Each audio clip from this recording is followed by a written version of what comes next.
எங்க இனத்திற்கென்று ஒரு மாண்பு இருக்குது. மாண்பு அது உயிர்மை நேயம். உலகந்தழிவி நேசித்தேன் என்ற பேரன்பு எங்கள் மாண்பு.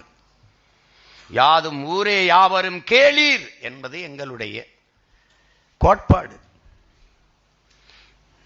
இன்னைக்கு நாயகரா நீர்வீழ்ச்சிக்கு கீழே யாதும் ஊரே யாவரும் கேளீர் என்று எழுதி வச்சிருக்குன்னா அந்த கோட்பாடு அவனுக்கு ஏற்புடையது.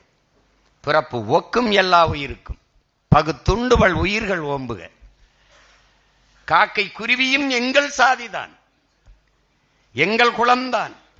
அப்படி கோட்பாடு கொண்ட என் மாண்பை நான் பிரிதொரு இன மக்களை நேசிக்க மாட்டேன், வெறுப்பேன் என்று பழி சுமத்துபவர்கள் சிதைக்கிறார்கள், சிறுமைப்படுத்துகிறார்கள். இதுதான் எங்களுடைய வருத்தம்.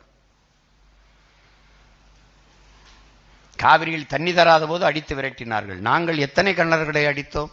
முல்லை பெரியாற்றில் எங்களை அடித்து விரட்டினார்கள் தண்ணீர்கள். எங்கள் பிள்ளைகளை துன்புறுத்தி விரட்டினார்கள். கால்நடையாக நடந்து ஏதிலிகள் போல வந்தோம். எத்தனை மலையாளிகளை தாக்கினோம்? ஏன்? எங்கள் மாண்பு. எங்களை கொன்று குவித்தார்கள், வான்வெளியை தாக்கினார்கள். ராணுவ படை வைத்து, துப்பாக்கி வைத்து, பீரங்கி படைகளை வைத்து எங்கள் ஈழதாயகத்தில் கொன்று குவித்தார்கள். அப்பவும் என் தலைவன் மரபு வழி யுத்தத்தை தான், மரபு வழி போரைத்தான் கடைபிடித்தான். கட்டுநாயக்கா விமானத்தளத்தில் குண்டு வீசிய என் தலைவன் பொது விமானத்தளத்தில் போடுவதற்கு எவ்வளவு நேரமாகும் என்பதை அறிவு சமூகம் எண்ணி பார்க்க வேண்டும். ஏன்? அவன் மாண்பு, அவன் பரம்பரை பழக்கம்.